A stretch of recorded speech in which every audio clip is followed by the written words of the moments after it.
ગણપતિ ઉત્સવ નિમિત્તે કાયદો અને વ્યવસ્થાની જાળવણીના ભાગરૂપે મકાન ભાડાના જાહેરનામા ભંગના કુલ 20 ગુના દાખલ કરતી એસઓજી ભરૂચ. હાલમાં ચાલી રહેલા ગણપતિ મહોત્સવ નિમિત્તે ભરૂચ જિલ્લામાં કાયદો અને વ્યવસ્થા જળવાઈ રહે તે હેતુથી પોલીસ મહાનિરીક્ષક શ્રી સંદીપસિંહ વડોદરા, વિભાગ વડોદરા તથા પોલીસ અધિક્ષક શ્રી અજય રાજ ભરૂચનાઓના સૂચના અને માર્ગદર્શન આધારે જિલ્લા મેજિસ્ટ્રેટ અને કલેક્ટર સાહેબશ્રીની ભરૂચ દ્વારા વિવિધ જાહેરનામા બહાર પડ્યો,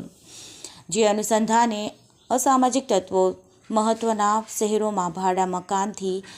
દુકાનો રાખી શહેરોમાં સર્વે કરી સ્થાનિક પરિસ્થિતિની માહિતગારી થઈ તેઓની અસામાજિક પ્રવૃત્તિને અંજામ આપતા હોય આ પરિસ્થિતિની નિવારણ શકાય તેમજ અંકુશમાં લાવી શકાય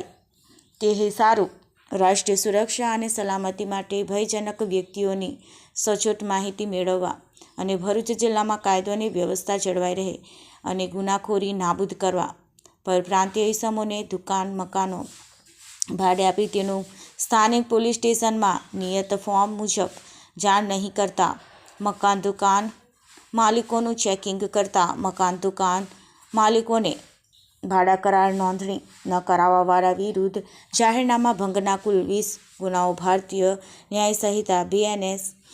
2023ની કલમ 223(b) મુજબ ગુનો દાખલ કરી